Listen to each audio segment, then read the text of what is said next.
Hello students, next our topic is applications of potentiometer.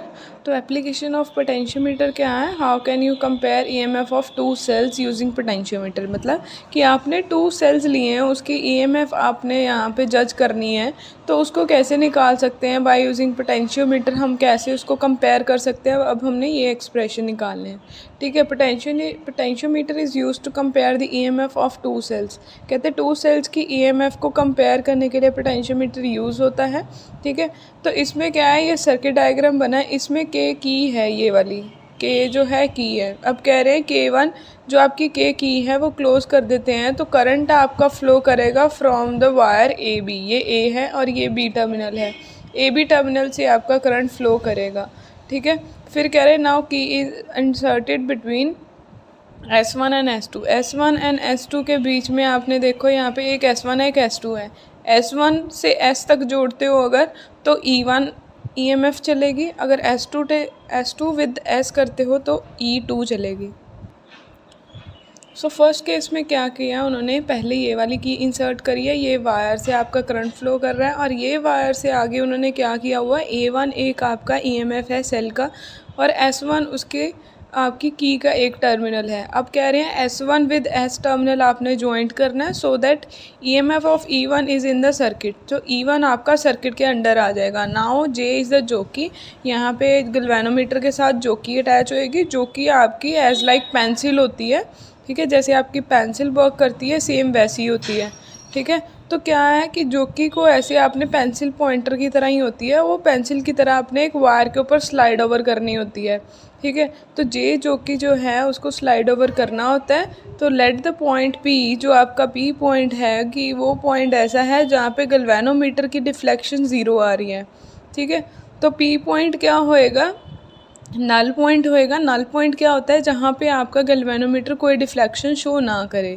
ठीक है, तो यहाँ पे जो आपका पोटेंशियल ड्रॉप होएगा इस पे AP पे, A टू P तक जो भी आपका पोटेंशियल डिफरेंस होएगा वो किसके इक्वल होएगा, जितनी EMF ऑफ द सेल है। ठीक है, तो मैं बोल रही हूँ कि AP मैं सपोज कर रही हूँ कि उसकी लेंथ L1 है। ठीक है, A टू P L1 है, तो E1 EMF उसके इक्वल हो जाएगा L1 के। ठीक है, तो L1 लिख दिया। आप कह रहे हैं की is taken out from the terminal S and S1। S and S1 से आपने टर्मिनल निकाल दिया, S2 और S ले लेने हैं अब।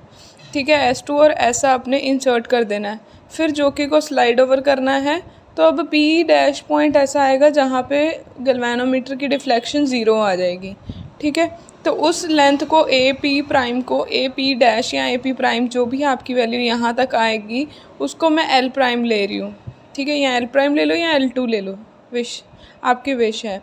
ठीक है, तो L2 आ गया ये। अब E2 directly proportional to L2 आ गया। अब दोनों EMF को मैं 1 और 2 को डिवाइड कर रही हूँ, तो ये किसके इक्वल आ जाएगा कि उसकी कितनी लेंथ बन रही है, आपकी यहाँ से यहाँ तक का कितना पोटेंशियल ड्रॉप आ रहा है। ठीक है, तो E2 over E1 is equals to L2 over L1। तो ये क्या करता है, ये एक्सप्रेशन से आपको पता लगता है कि आप E1 अगर E1 नॉन है तो E2 कैसे निकाल सकते हो, अगर E2 नॉन है तो E1 कैसे निकाल सकते हो। ठीक है, सो नेक्स्ट नोट है the potentiometer method will be successful in finding or comparing EMF provided the potential difference across the whole length AB of the potentiometer wire is more than the EMF to be determined। ठीक है, तो क्या कह रहे हैं कि जो आपने डिटरमाइन करना है उसकी EMF स्मॉल होनी चाहिए, और जो सर्किट के अंदर आपकी जो भी आप ले रहे हो पोटेंशियल डिफरेंस वो ज़्यादा होना चाहिए। ठीक है, अदरवाइज़ कहते हैं कि अगर ये EMF ज़्यादा हो जाएगी, अगर इन केस EMF ज़्यादा है और करंट के अंदर वाला जो पोटेंशियल डिफरेंस है वो स्मॉल है, तो उस केस में क्या आएगा, आपका बैलेंस पॉइंट पोजीशन जो है जहाँ पे नल पॉइंट आता है, ज़ीरो डिफ्लेक्शन आती है, वो आपकी आएगी ही नहीं। Now next topic is explain with the necessary theory determination of internal resistance of the cell by potentiometer method। अब हमने फाइंड आउट करनी है internal resistance of a cell. ठीक है। तो डायग्राम एज इट इज़ आपकी ऊपर वाली जो चीज़ें चलेंगी वो सेम चलेंगी कि आप ऐसे यहाँ पे एक बैटरी लगाओगे, एमीटर है, रियोस्टेट है, उसके साथ आपकी की है, उसके साथ यहाँ पे पोटेंशियोमीटर के साथ ए भी आपका एक वायर है, यहाँ से एक जोकी लगेगी। अब जोकी के साथ एक सेल लगा है, सेल के साथ उन्होंने क्या है एक रेजिस्टेंस बॉक्स की और इसके साथ गैल्वेनोमीटर और फिर जोकी लगाई है। ठीक है। अब करना कैसे है, पहले तो देखो क्या लिखना है हमने, to find the internal resistance of the cell the circuit diagram is shown. Circuit diagram आपने बता देना है। अब कह रहे हैं इनिशियली क्या होएगा कि के जो है वो क्लोज होएगी तो करंट आपका फ्लो करेगा। ठीक है। तो करंट फ्लो करेगा, जैसे ही की 1 आप ओपन करते हो तो जो कि स्लाइड ओवर द वायर। ठीक है। तो की 1 की जो है ये वाली K1 की जो है उसको कहते हैं आपने ओपन रखना है। ठीक है। मतलब इसको सर्किट को आपने अभी चलाना नहीं है, आपने सिर्फ इतना सर्किट चलाना है, इसको आपने नहीं इन्वॉल्व करना साथ। तो कहते हैं कि आप जैसे ही स्लाइड ओवर जोकी को करते हो तो आपका P पॉइंट आता है जहाँ पे गैल्वेनोमीटर कोई डिफ्लेक्शन नहीं देता। सो A to P आप फिर वो सेम आप बोलोगे कि वो EMF ऑफ द सेल के इक्वल होएगा पोटेंशियल ड्रॉप। तो AP को आप ले लोगे L1। अब EMF of the cell E directly proportional to L1 जैसे पिछले केस में था, सेम ऐसे। अब क्या करना है, K1 की क्लोज करनी है और सुटेबल रेजिस्टेंस यहाँ से रेजिस्टेंस बॉक्स जो है उसमें से रेजिस्टेंस निकालनी है। रेजिस्टेंस बॉक्स क्या होता है, एक बॉक्स होता है उसके ऊपर कीज़ लगी होती हैं, तो कीज़ को आपने 1 बाय 1 निकाल के सुटेबल रेजिस्टेंस निकालनी है। ठीक है। तो उसमें से फिर करंट फ्लो करेगा इस सर्किट में से, क्योंकि आपने अब इसको क्लोज कर दिया है तो यहाँ से आपका करंट इस सर्किट में भी फ्लो करेगा। ठीक है। तो जैसे ही आप निकालोगे रेजिस्टेंस तो कुछ ना कुछ करंट फ्लो करेगा। अब कह रहे हैं कि P डैश पॉइंट ऐसा है जहाँ पे वो डिफ्लेक्शन शो नहीं कर रहा। अब AP पॉइंट सेम वैसे ही आ जाएगा जहाँ पे आपका वो जो ड्रॉप है वो टर्मिनल पोटेंशियल डिफरेंस के इक्वल हो जाएगा।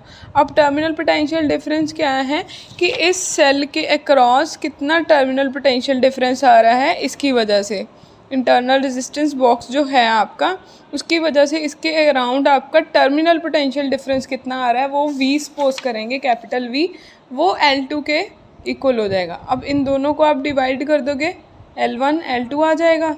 अब आपको पता है internal resistance of the cell का फॉर्मूला क्या है, small r is equals to E minus V upon V multiply R। यहाँ से आपका फॉर्मूला निकल जाएगा E बाय V -1, क्योंकि यहाँ से V कॉमन ले रही हूँ तो E डिवाइड बाय V आ जाएगा, -1 आ जाएगा और V से नीचे वाला V कट डाउन हो जाएगा। मीन्स टू से ऐसे कह रही हूँ E by V -1 V divided by V, तो V से V कैंसिल हो जाएगा। ठीक है। तो बचेगा क्या, E बाय V -1 R। अब E बाय V की वैल्यू आपकी क्या है, L1 बाय L2। तो यहाँ से आपकी internal resistance of the cell निकल जाएगी। नेक्स्ट है कि आपका शंट क्या होता है। Shunt is a branch of electric circuit in parallel with it other part. तो शंट क्या होता है, एक इलेक्ट्रिक सर्किट के अंदर रेजिस्टेंस होता है जो पैरेलल में लगती है विद द अदर पार्ट, बाकी सारे पार्ट्स के पैरेलल में लगती है। Usually it is a low resistance connected in parallel with the instrument. Instrument के साथ आपके लो रेजिस्टेंस जो है पैरेलल में कनेक्ट करी जाती है उसको आप शंट बोलते हो। ठीक है। So as to provide the alternate easy path for the flow of current. Easy path यहाँ से बनाता है करंट को फ्लो कराने के लिए। ठीक है। यहाँ से देखो I करंट फ्लो हो रहा है, I से कुछ IG पार्ट यहाँ जा रहा है, तो रिमेनिंग पार्ट इधर से फ्लो करेगा। तो रिमेनिंग पार्ट क्या आएगा, I में से IG वाला करंट माइनस कर दो तो रिमेनिंग पार्ट IS हो जाएगा जो शंट से निकलेगा। ठीक है। तो शंट क्या करता है, shunt protect the galvanometer from any damage cause by the flow of strong current through them. तो इसमें से जब स्ट्रॉन्ग करंट फ्लो करता है तो शंट क्या है, इसमें से स्ट्रॉन्ग करंट जाने से रोकता है ताकि ये जो गैल्वेनोमीटर है उसको कोई डैमेज ना हो। The shunt bypass a major portion of total current and allow only a small portion to flow through the galvanometer.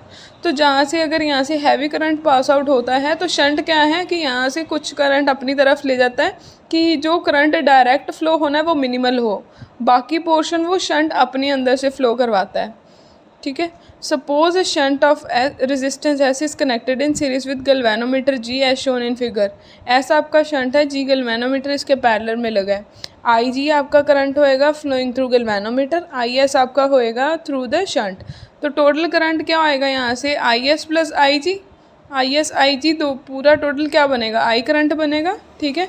यहाँ से देखो आई जी जा रहा है, यहाँ से आई एस, तो यहाँ से फ़्लो के बाहर भी आई जी आएगा और यहाँ से फ़्लो करेगा आई एस, तो आई जी प्लस आई एस आपका इन लास्ट फिर आई बना देगा, तो इसको इक्वेशन 1 दे दोगे।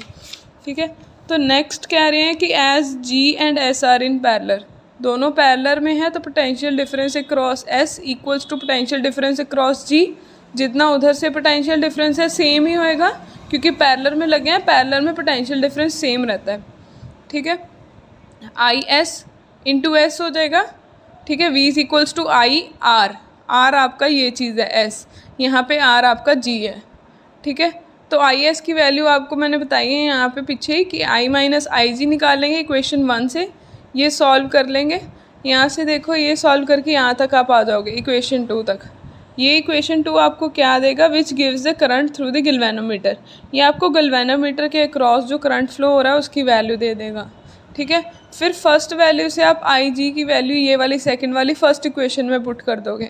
फर्स्ट इक्वेशन में पुट करने के बाद आपको आई एस की वैल्यू आ जाएगी, तो आई एस आपका है करंट थ्रू शंट।